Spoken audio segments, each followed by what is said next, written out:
Hello everyone, welcome to my YouTube channel. मैं आलोक वर्मा, प्रवक्ता भूगोल, आपके समक्ष पीजीटी भूगोल के लिए एक ज्योग्राफी का प्रैक्टिस सेट लेकर आया हूँ। यह प्रैक्टिस सेट हमारा जियोग्राफिकल थॉट पर आधारित है। ठीक है, तो पहला प्रश्न देखते हैं। इलियाड और ओडेसी किस भूगोलवेत्ता के महाकाव्य हैं? बहुत अच्छा प्रश्न है, आपको ये पता होगा। ऑप्शन आपके समक्ष हैं। आंसर है होमर। ठीक है, होमर को पहला कवि माना जाता है और भूगोलवेत्ता भी शुरुआत के ही रहे हैं ये। इलियाड और ओडेसी किस भूगोलवेत्ता के महाकाव्य हैं? होमर के। ठीक है, अगला प्रश्न देखते हैं। निम्नलिखित में से कौन सा कथन सही नहीं है? चार आपको कथन दिए गए, कौन सही नहीं है हम लोग देखते हैं। हेरोडोटस इतिहास का पिता माना जाता है, तो ये बिल्कुल सही है। इसको थोड़ा छोटा कर लेते हैं। हेरोडोटस इतिहास का पिता माना जाता है, बिल्कुल सही। वह पहला विद्वान था जिसने विश्व को 3 महाद्वीपों में विभक्त किया, बिल्कुल सही। वह पहला भूगोलवेत्ता था जिसने कैस्पियन सागर को आंतरिक समुद्र माना। इससे पहले लोग नहीं मान रहे थे कि कैस्पियन सागर एक आंतरिक समुद्र है, तो ये सही है, इन्होंने सही माना। उसने जेस पेरियोडस नामक पुस्तक लिखी, गलत, यही हमारा आंसर है।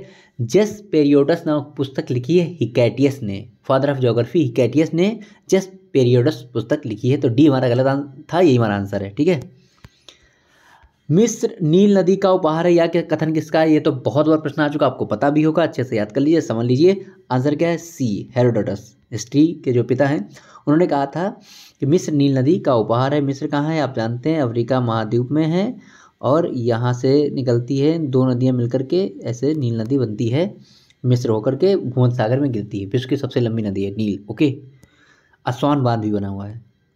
दास ऑसलैंड पत्रिका का संपादन किसने किया है? बहुत अच्छा प्रश्न है, इस पे प्रश्न कई बार आ चुका है।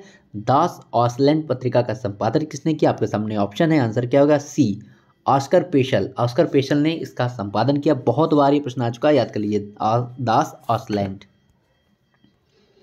अगला प्रश्न, निम्नलिखित में से किस भूगोलवेत्ता ने उत्तरी चीन के लोएस मिट्टी की रचना का अध्ययन किया? ये भी प्रश्न आ चुका है, बहुत अच्छा प्रश्न है। किसने किया था अध्ययन? जो लोएस मिट्टी होती है, बलुई मिट्टी, ये रेगिस्तानी मिट्टी टाइप की होती है, तो उसका अध्ययन किसने किया? रिस्टोफेन। ऑप्शन नंबर सी बिल्कुल सही है, रिस्टोफेन ने इसका बड़े स्तर पर बहुत डीपली अध्ययन किया था। ठीक है, रिस्टोफेन। अगला प्रश्न देखते हैं हम लोग। निम्नलिखित में से कौन एक जर्मन भूगोलवेत्ता नहीं है? इस प्रकार के भी प्रश्न आपको मिल सकते हैं। एक लिस्ट बना लीजिए जर्मन भूगोलवेत्ताओं की, अरब भूगोलवेत्ताओं की, फ्रांसीसी, अमेरिकन, ब्रिटेन, ऐसे बना लीजिए तब कि ताकि आपको याद रहे कौन एक जर्मन भूगोलवेत्ता नहीं है। देखते हैं। रेडजेल जर्मन है, कार्ल रिटर जर्मन है, ऑस्कर पेशल जर्मन है, एलेसी रेकलस जर्मन नहीं है। ये हैं फ्रांस के हैं एलेसी रेकलस। ओके, अगला प्रश्न देखते हैं। जो पूर्वी यूरोप पर प्रशासन करता है वही हटलैंड पर अपना प्रभुत्व बनाता है। या पंक्तियाँ किसकी हैं? बहुत फेमस हैं, आपको पता होगा किसका है। This is the heartland theory given by Mackinder, H.G. Mackinder. ठीक है, मैकिंडर ने हटलैंड थ्योरी दी थी। ठीक है, तो उसमें ये उन्होंने वक्तव्य कहा था, बहुत फेमस है, इसको अच्छे से याद रखिए। 8वां, राजनीतिक भूगोल के जनक कौन है? ये भी बहुत अच्छा प्रश्न है। राजनीतिक भूगोल के जनक, father of political geography and father of human geography, दोनों सेम है। कौन है? रेडजेल। ठीक है, फ्रेडरिक रेडजेल। उनकी पुस्तक का नाम क्या है? रेडजेल की सबसे फेमस एक पुस्तक है, उसका नाम क्या है? आप कमेंट बॉक्स में जरूर लिख के बताएं मुझे। निम्नलिखित में से किस भूगोलवेत्ता ने भारत में अनेक वर्ष व्यतीत किए और भारत पर एक ग्रंथ लिखा? बहुत अच्छा प्रश्न है, आपके सामने ऑप्शन है, क्या आंसर होगा?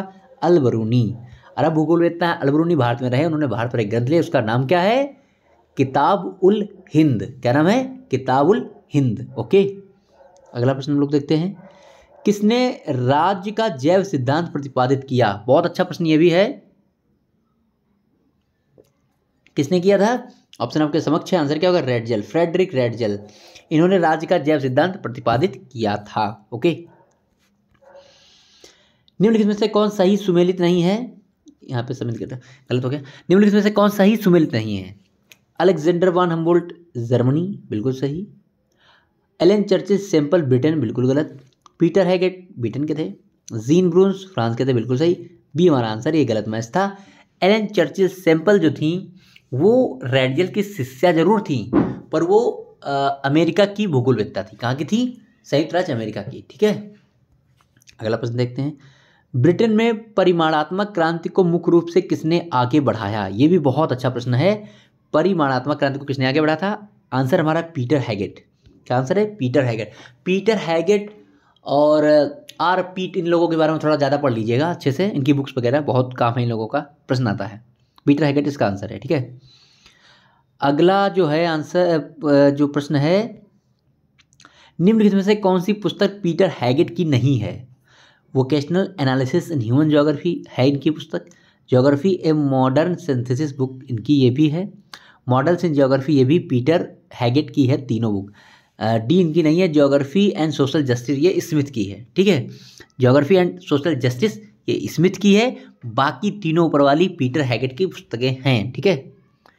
अगला प्रश्न देखते हैं। क्षेत्रीय भिन्नता की अवधारणा किसने प्रतिपादित की?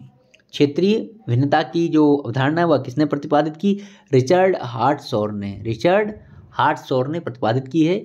हार्टशॉर्न की भूगोल की जो परिभाषा सबसे फेमस है वो आप याद कर लीजिए। Geography is concern to provide accurate orderly rational description and interpretation of the earth surface, ठीक है। इसको आप याद कर लीजिएगा, कभी कहीं याद आपका मतलब मौका मिल सकता है कि ये सुनाने का, याद होनी चाहिए आपको। निम्नलिखित में से कौन सही नहीं है? प्रकाशन वर्ष एक तरफ पुस्तकें हैं, ये बहुत टफ भी है क्वेश्चन और अच्छा भी है। एंथ्रोपोजियोग्राफी रेडजेल की थी, ये 1881 में आई, बिल्कुल सही। सिस्टमेटिक ज्योग्राफी 1902 में, बिल्कुल सही। The geographical pivot of history 1904 Mackinder, बिल्कुल सही। इन्फ्लुएंसेस ऑफ ज्योग्राफिकल इन्वायरमेंट 1905, बिल्कुल गलत। ये है एसी सैम्पल की पुस्तक है, ये हमारा आंसर है, क्योंकि ये गलत है। ये आई थी 1911 में, प्रकाशित हुई थी 1911 में। याद रखिए, अच्छे से पढ़ते रहिए, मेहनत करते रहिए। अगला प्रश्न देखते हैं। किस भूगोलवेत्ता ने समान प्राकृतिक और सांस्कृतिक क्षेत्र को पेज की संज्ञा दी? ये भी प्रश्न प्रोफेसर में आ चुका है। पेज की संज्ञा दी थी किसने? आंसर होगा बी, विडाल डी ला ब्लांस। फ्रांस के भूगोलवेत्ता थे। संभववाद पे बहुत सारा इनका कार्य है, संभववाद के जनक भी कहे जाते हैं कई पॉइंट ऑफ व्यू से, ठीक है। बी। 17वां, there are no necessity but everywhere is possibilities. यह पंक्तियाँ किसकी है? बहुत इंपॉर्टेंट हैं, एकदम याद रखिए इन पंक्तियों को। There are no necessities but everywhere is possibilities, इसका जो दिया गया है संभववाद की विचारधारा के संबंध में दिया गया है। किसने दिया था? फेब्रे। बहुत अच्छे से याद कर लिए, फेब्रे ने दिया था। फ्रांस के थे फेब्रे, लूशियन फेब्रे, ओके। इसके बाद एक और वक्तव्य है। किसने लिखा कि nature is not mandatory but permissive? जो प्रकृति आदेशात्मक नहीं है वह अनुमति बोधक है। किसने कहा? Nature is not mandatory but permissive. ये किसने कहा था? आंसर है डी, जीन ब्रून्स, ठीक है, ब्रून्स ने कहा था। अब बस एक चीज मुझे बताएं, nature is not more than an adviser, यह किसने कहा? Nature is not more than an adviser, यह उक्ति किसकी है? अगर आप भूगोल के विद्यार्थी हैं, अच्छे से आप पढ़ रहे हैं, तो इसका आप आंसर दे पाएंगे। मुझे कमेंट में आंसर दें। Nature is not more than an adviser किसने कहा? अगला प्रश्न देखते हैं।